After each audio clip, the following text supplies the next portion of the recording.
Hey everyone, it's Pub. If you still don't know that that's my online nickname, well, now you do. Today I'm going to be remaking an old video of mine, a ranking of all of my country contests from worst to first. I originally made this video back in 2019, but since then SODR has been made, and my opinions have changed. I made a giant Google sheet and divided every episode up into 6 categories: visual quality, dialogue, events, story, and music, on a scale of 1 to 10. After ranking every single episode I have ever made in a country contest, there's 105 by the way, I added all of their scores up to get an official percentage ranking of every series, and I gotta say, a lot of this might come as a surprise to you. I hope you guys enjoy the video.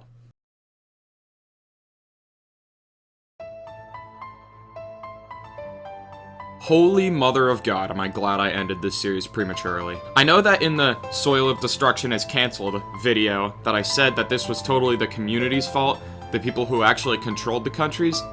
That's only half true. I blame myself for letting people do really stupid shit. It totally got out of control. I've ranted enough about this series in the past, but I'll just give you a quick refresher. Soil of Destruction is the most random, unbalanced, inconsistent, non-linear, and unorganized country contest I have ever ran. When I first announced SOD, I got a ton of submissions. I think it's the most I've ever gotten for a series up to date. And when I said disorganized, I really meant it. I think there was 3 or so countries that people submitted that I accepted and just straight up forgot to add. Not to mention that I lost this guy's country ball, so to this day I don't even know what their name is. The second episode is the only good episode of the series if you ask me, and maybe good is an overstatement, decent might be a better word. The series started off on a terrible foot and ended on a terrible note. Countries that started off bigger than others just gobbled up their neighbors with no consequence, and it wasn't even their fault. Plus, the map was terrible. It was literally just Discount Earth, but I made the most of it when SODR came along. And don't even get me started on that damn World War.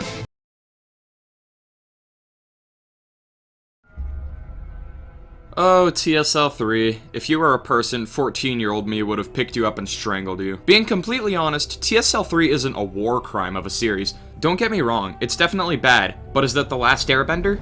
Nah. Okay, back on topic. TSL3's first episode is actually one of my favorite episodes in the entire TSL saga. You'd think that with a good kickstart, the season would keep up the pace, right? Sorry to disappoint you, but that's the exact opposite of what happens. TSL 3 Episode 3 is actually the worst thing I have ever created in my entire life. What the fuck? Some things have slightly grown on me. Like, I think the antimatter bombs were kind of cool, I guess. Did they make sense? Absolutely not. I just wish that this series was more about repairing civilization after the nuclear war, not just about the same mindless conflict that happens every time.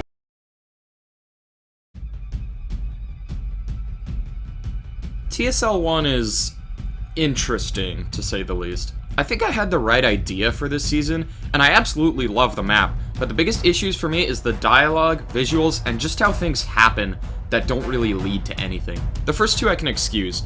I was still relatively new to mapping at the time and didn't have the best style, plus I was a lot younger so my English was terrible. But the thing that I can't excuse is how some countries would just do or say something and make it seem like it'll have importance later, but nothing actually comes of it. For example, hold on saying that they want to take some of Avion's islands, or the entire shitfest that was Zerodon's character arc? Not sure if I should call it that, but whatever. I dug deeper into this in my retrospective video, so if you want to watch that, I'll put a link in the description. The thing I do really like about the series, though, is that with everything on the same continent, one event affects everybody.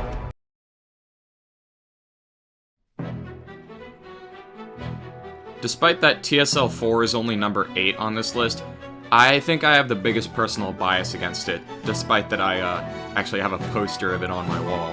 Whenever I think back to TSL 4, I just want to scream, WHY?! WHY?! WHY?! WHY the fuck would you do that?! The good thing about TSL 4 is that if it weren't for TSL 4 being painfully mediocre, I don't think my other future series would be as good as they are. More on that later.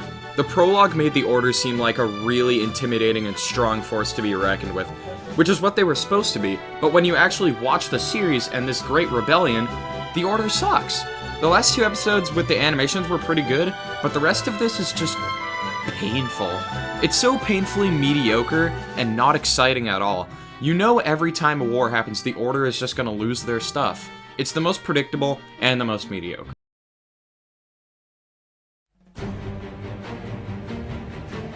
In the very first line of ROP1, there's a typo. Okay, jokes aside, I think this is where the list begins to transition from bad or mediocre to decent or good. ROP1 was the first time I really tried having some big story behind it, and I still think that it was a pretty good story. It just wasn't executed as well as it could have been. The whole plot with Piara's book, still in my opinion, is pretty good. The reason why ROP1 isn't higher than it is because what actually happened on the map was really inconsistent a lot of the times. Countries who were fighting each other to the death one year, then teaming up and allying the next year, it doesn't make sense. Also, I know for medieval times, the speed of the conflict and the front lines make literally no sense for you ultra-historical folks, but I really couldn't care less. I'd do it again. More lack of realism comes from how the oceans became toxic, but in my opinion, I like that. The only thing I would change is the speed at which the poison spreads. And obviously, there isn't enough poison to make the entire ocean toxic.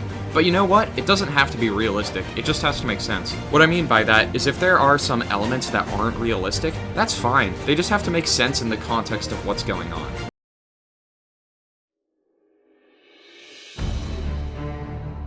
I'm sad that TSL2 isn't any better than number 6, but it's kind of inevitable when you think about how this is one of my older projects. It's also pretty disappointing that I couldn't make TSL3 or 4 better than this. Even though I made them after, somehow my quality just dropped. I'm preparing a full retrospective video on this, which will be coming pretty soon. TSL2 starts off pretty bad, but the rest of the season, in my opinion, is pretty consistently decent. Not great, but decent. Everything just feels so right about TSL2. All of the events feel intertwined with each other, everything connects, and there is a lot of foreshadowing. It's obviously still got those grammar errors, but the rest of the series outweighs the nitpicks. Of course, this was also back when every world war I had did ceasefires every 5 seconds, and if you don't know why that is, I'll explain it in my TSL2 retrospective. Also, I know a lot of people don't like the ending, but personally, I do. It would have went down a bit different if I were to go back and do it again, but I would keep the nuclear Armageddon.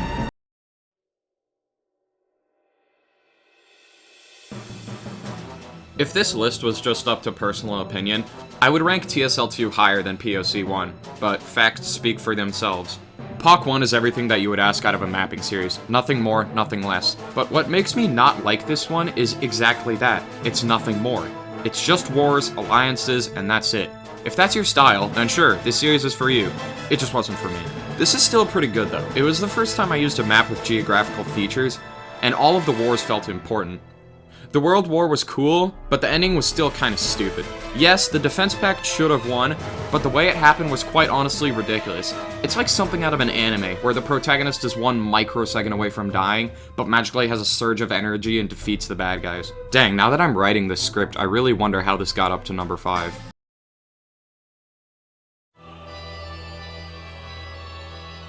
Okay, bear with me here, because these last 4 are extremely close in ranking. If you watched my original rankings video, you may remember that ROP2 was my favorite. Don't get me wrong, I love this series, it's just not flawless. None of the top 4 are flawless. I like how this series started off in a new century, where 2 countries were the major superpowers. The only issue with that was that other people couldn't really do anything if Humanity or Templar just put their foot down and said no. Luckily, that didn't really happen, so it worked out in the end. I do feel like that ROP2 would have been better if the players didn't control their countries, and if I just controlled everything instead, because I think a lot of players thought it was a totally unfair advantage that Humanity and Templar were just big from the beginning, and it was. But it didn't matter anyways. As far as I know, the people in the community think that ROP2 is at least in the top half of my country contest. This series contained one of only 2 episodes in all 105 episodes of country contests I've made, where the entire episode is dedicated to an animation. I also liked how episode 8 ending with the Overseer conquering the world and the screen fading to blackness. It was a nice cliffhanger.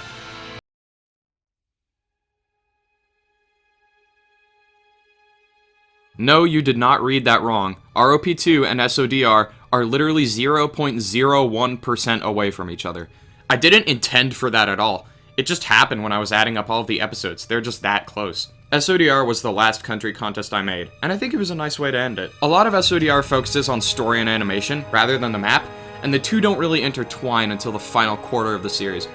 But, despite this, both are pretty interesting to watch. It may be more story revolving, but a lot of the map events are pretty memorable too. I planned from the start that this would be the longest series I made, and it was. The only one that comes close is ROP1. As I said earlier in this video, it doesn't have to be realistic, it just has to make sense. Well, that was a lot of SODR. Obviously, the force field around the Strazer super weapon wasn't realistic, but did it make sense? I think so. Some people may not know this, but I actually took absolute control over SODR from episode 14 all the way to episode 20.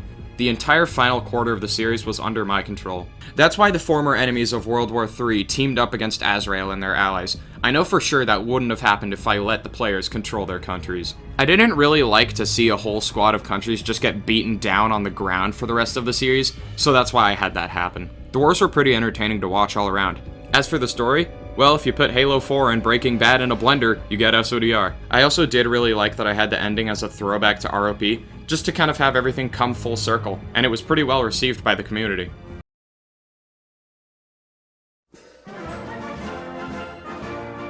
As I said before, all of the top 4 are extremely close to each other, so the number 1 spot isn't going to be super definitively number 1. Well, Planes of Corruption 2, this series completely shattered everything people expected to see. The season starts off pretty normal, with the exception of a few countries are in a Great Depression. But as it goes on, the clear villain starts to emerge in Merxie until the World War begins. Even before the beginning of the conflict with Merxie, somehow I just personally feel like the wars in the first half of the season just feel a lot more interesting and involved to me than the ones in PoC 1. We've seen time and time again in films or TV shows where the villain is extremely powerful, but of course, the heroes always end up winning.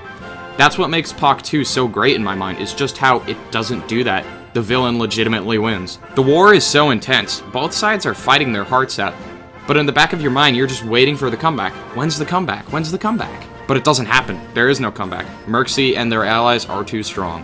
I get excited rewatching this series even to this day. As I was editing the end of PoC 2, with the NGO shooting Gallican's leader, and the screen fading to darkness, I almost felt like maybe it should really end there.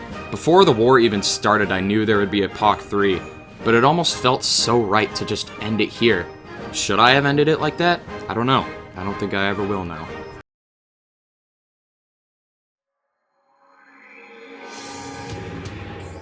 Planes of Corruption 3 is just barely the best country contest and just best series all around that I've ever made. PoC 2 and PoC 3 are like the Avengers Infinity War and Avengers Endgame, and that didn't even cross my mind until after they were made. Remember how I said, if it wasn't for TSL 4, some of my other series wouldn't be as good?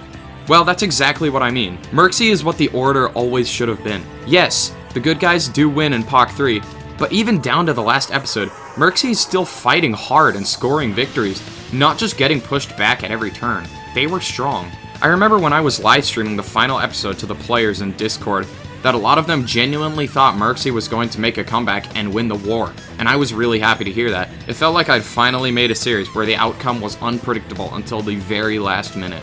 And PoC 3 wasn't some last-second victory for the good guys either. Merxie did start out with the upper hand, and they fought like hell and gained the upper hand several times again, but it wasn't so unrealistic as to where they magically lose when the good guys have 1 pixel of territory left. The final 2 seasons of Planes of Corruption are both things, to this day, I am very proud of. If I were to ever come back to mapping, I don't think my quality could surpass those 2. They're both very close, but PoC 3 just barely edges out PoC 2. I hope you guys enjoyed this video. Tell me what your rankings are in the comments. I'm interested to see if you agree or disagree with me.